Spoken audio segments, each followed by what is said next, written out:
Students, how are you? कैसे आप लोग? सब सही है ना? सब ठीक है? चलो हम लोग क्लास 7 का चैप्टर 4 जो है मन जीते जग जीते पढ़ रहे हैं, उसे हम कंटिन्यू करेंगे। हमने फर्स्ट पार्ट जो है वो पार्ट 1 पढ़ चुके हैं, अब हम पार्ट 2 पढ़ने वाले हैं। ठीक है, हम उसे कंटिन्यू करते हैं। तो हमने देखा था चैप्टर पार्ट 1 में कि जो शानू और अमित है, तो शानू भी स्कूल का काफ़ी जो है होनहार बालक है और अमित जो है मेहनत से आगे बढ़ा है। तो उसी को हम कंटिन्यू करेंगे। अमित ने स्कूल से जाने के लिए दरख्वास्त लगाई क्योंकि वो जो है सेकंड पोजीशन में आया था, तो वहाँ रूल्स थे कि जो फर्स्ट पोजीशन में आएगा वही उस स्कूल में टिका रह सकता। दरख्वास्त लेके एप्लीकेशन लगाई, प्रार्थना जो है एक एप्लीकेशन एक चिट्ठी लिखी, पर पिछली फीस वगैरह के बाकी रहते उसे टीसी भी नहीं दिया जा सका। तो नौबत यहाँ तक आ गई कि अमित को स्कूल छोड़ना ही पड़ा। शानू ने सोचा, उसने कहा भी था कि पहली रैंक आधार है मेरे स्कूल से बने रहने का। तो अब शानू ने को याद आया कि हाँ, अमित ने तो कहा था मुझे बात कि मैं बस स्कूल में जब ही रह सकता हूँ जब तक मुझे फर्स्ट रैंक है। तो मेरा ये फर्स्ट रैंक जो है, पहली रैंक ही मेरा आधार है स्कूल में रहने का। मैंने तो उसका आधार ही उखाड़ फेंका, यानी कि उसने उसको टक्कर दी और उसने उसका आधार ही उखाड़ फेंका। शानू ने ऐसे कहा, पर क्या आप अपनी मेहनत, काबिलियत और ईमानदारी से उसे पहली रैंक से गिराया है मैंने? अब वो मन में सोचा, क्योंकि उसने क्या चीटिंग की थी। तो मैंने गणित के पर्चे में कैलकुलेटर इस्तेमाल किया, क्योंकि कैलकुलेटर से आप फास्टली आप जो है जो भी सम से उसे सोल्व कर सकते हो, इसलिए तो टाइम बच गया उसका। और सबकी आंख बचाकर उसने इंग्लिश में भी पर्चे में, यानी इंग्लिश के पेपर में उसने 10 नंबर की जो है नकल मारी, यानी कि मैथ और इंग्लिश दोनों में उसने जो है चीटिंग करके, नकल मार के जो ये अंक हासिल किया, जो उसने ये रैंक हासिल की है। लेकिन अमित की पढ़ाई तो अटक गई बीच में। उसको मन ही मन में जो है गुमान हो रहा है, वो दुख हो रहा है उसको कि भाई मेरी गलती से जो अमित एक अच्छा बालक था, वो जो है मेरी वजह से आज सेकंड रैंक पे आ गया है और उसकी वजह से वो स्कूल भी उसको छोड़ना पड़ा है, क्योंकि वो तो एक गरीब परिवार से था। क्या मैं गर्व कर सकता हूँ? और उसको मन ही मन कचोट रहा है कि क्या मैं अपनी जो चीटिंग करके जो मैं जीता हूँ ना, जो आगे बढ़ा हूँ, तो मैं इस रैंक पे गर्व कर सकता हूँ। क्योंकि आप अगर ईमानदारी से काम करते हो ना, तो आपको इंटरनल या मन ही मन में इतनी खुशी होती है कि आप उसकी वजह से अपने आप में आत्मविश्वास जो है अपना बढ़ता है। लेकिन अगर आपने चीटिंग की तो आप दूसरे के सामने तो खुश दिखते हो, लेकिन मन में आपको कोई खुशी नहीं मिलती है। तो हाँ, मैंने अमित की ईमानदारी से पीछे कर दिया होता तो मुझे कोई मलाल नहीं होता। कह रहा है ना वो कि मैं जो ईमानदारी से अगर मैंने उसको पीछे किया होता, अमित को, मतलब ईमानदारी से मैंने अच्छे मार्क्स लिए होते, तो मुझे कोई दुख नहीं होता, मलाल नहीं होता। आज उसका स्कूल छूट गया, अब उसको दुख है क्योंकि अमित तो अच्छा बच्चा था, तो उसकी शानू की वजह से उसका स्कूल छूट गया। तो शानू ने सोचा और उदास हो गया। फिर तो शानू में ना तो उछाह रहा, यानी कोई उत्साह रहा, और ना ही कोई शेखी बगाड़ने की बात, क्योंकि वो जो हर बात पे कहता देख लेंगे, आगे देखना, आगे हम बढ़ेंगे। तो शेखी भी वो नहीं बगाड़ रहा था, क्योंकि उसको मन में लग रहा था कि मेरी वजह से एक अच्छे बालक ने जो है स्कूल छोड़ना पड़ा। अगले माह फिर टेस्ट हुए और वह स्कूल से दूसरे होशियार लड़के से कई नंबर से आगे रहकर पहली रैंक भी ले आया। अब उसे पता है कि अमित ही उसके टक्कर देने वाला था, और आज जो है अमित तो स्कूल में है ही नहीं, तो अब उसको टक्कर देने वाला था ही नहीं, इसलिए उसने और दूसरे लड़कों से भी वो जो है आगे बढ़ गया। पर उसमें हुलास न था, यानी कोई उसमें उत्साह नहीं था, एनर्जी नहीं थी उसके अंदर, कोई मतलब इतना जो है उसके अंदर उत्साह ही बचा ही नहीं था कि मुझे आगे में, जब सामने वाला कोई कॉम्पिटिटर मिलता है ना, तो भी हम लोग जो है उसमें आगे बढ़ सकते हैं। पर यहाँ पर तो ये चीज़ रही नहीं। अब यही लगा कि जो अमित है ना, अगर अमित होता तो उससे आगे निकल जाता। अमित के रहते 100 में से जो 65 नंबर आते थे, तब जाकर शानू की दूसरी रैंक बनती थी, यानी 100 में से उसके 65 नंबर जो आते थे ना, तब जाकर उसकी जो है उसकी रैंक बनती थी। अब यहाँ देखेंगे, अब वो बोल रहा है कि अब तो मेरे से 62% अंक ही आते हैं और तब भी मेरी पहली रैंक बन गई। देखो, तब मतलब कम नंबर में मैं फर्स्ट आया हूँ और एक निश्चय के साथ उठ पड़ा हूँ। तो देखें, दूसरे दिन वह अमित के दरवाजे पर दस्तक दे। अब वो क्या अमित के घर गया कि भाई आखिर क्या हुआ अमित को। वह आज कार से नहीं, स्कूटर से आया था, क्योंकि शानू तो काफ़ी अच्छे परिवार से था, तो आज वो कार से नहीं आया, स्कूटर से आया था।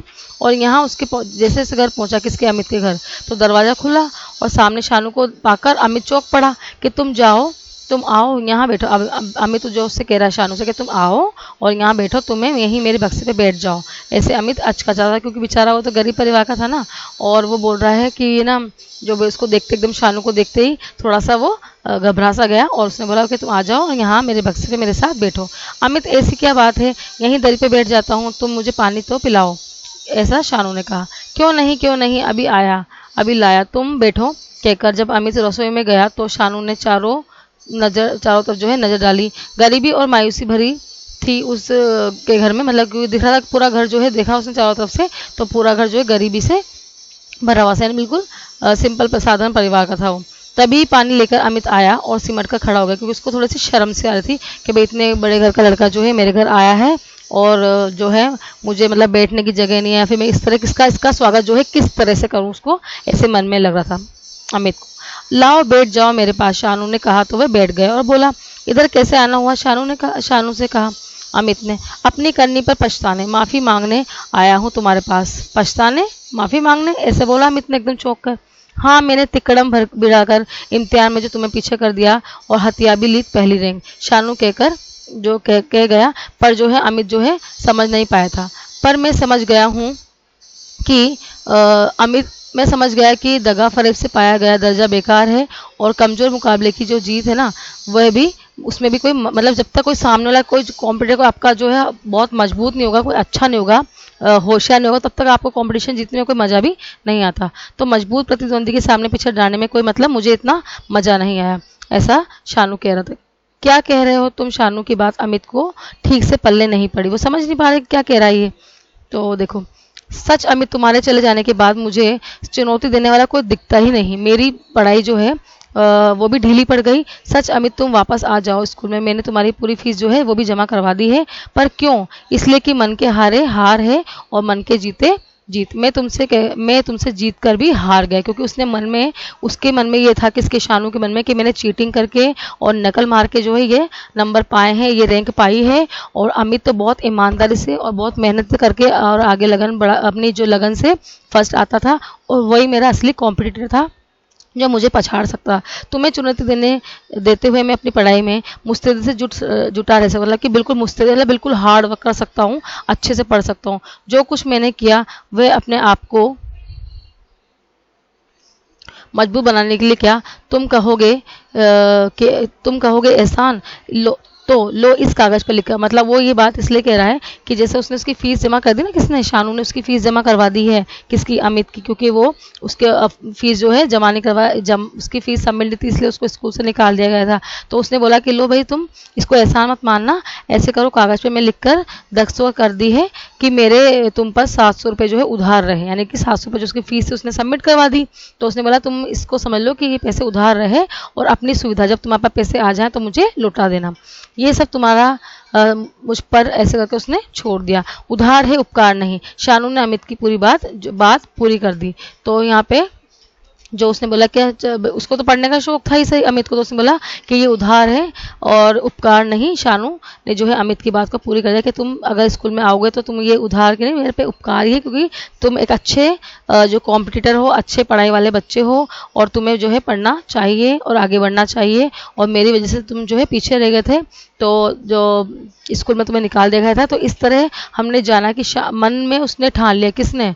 जब पहले वो शानू है जो आगे बढ़ता था, तो उसके साथ में कॉम्पिटिटर आया कौन? अमित। लेकिन जब उसने देखा कि मैं पहले मासिक एग्जाम में और तिमाही यानी कि क्वार्टर एग्जाम में पिछड़ गया हूँ, तो उसने क्या करा, मन में सोच लिया कि नहीं, मुझे किसी भी तरह से अमित से आगे बढ़ना है। यानी उसने मन में जब सोचा तो देखो आपके सामने नतीजा आया, और शांतनु जो है आगे बढ़ा और फर्स्ट रैंक पाया। और अमित भी जो साधारण परिवार से था, वो इतने अच्छे स्कूल में पहली बार में और फर्स्ट रैंक लेके आना उसकी मेहनत और लगन और ईमानदारी का प्रतीक है। तो हमने बच्चों जाना कि इस पार्ट में मन में अगर हम कुछ भी चीज़ ठान लेते हैं, कुछ भी चीज़ सोच लेते हैं, जैसे आप अगर अपना एम बना लो, मन में सोच लो कि नहीं, मुझे जो है बिल्कुल कुछ ना कुछ, मतलब अपना जो भी सब चीज़ें छोड़ के कम से कम 2 घंटे तो मुझे डेली अपनी पढ़ाई में देने हैं, तो आप जो है अच्छी रैंक पा सकते हैं। और भी कोई काम है जो अगर आपने सोच लिया कि नहीं मुझे करके ही रहना है, तो वो भी आप जो है जो उसको और पूरा कर सकते हैं। ठीक है। और इस चैप्टर के जो राइटर हैं वो डॉक्टर आलम शाह खान है। आप हर चैप्टर के राइटर के नेम जानेंगे। Okay, bye.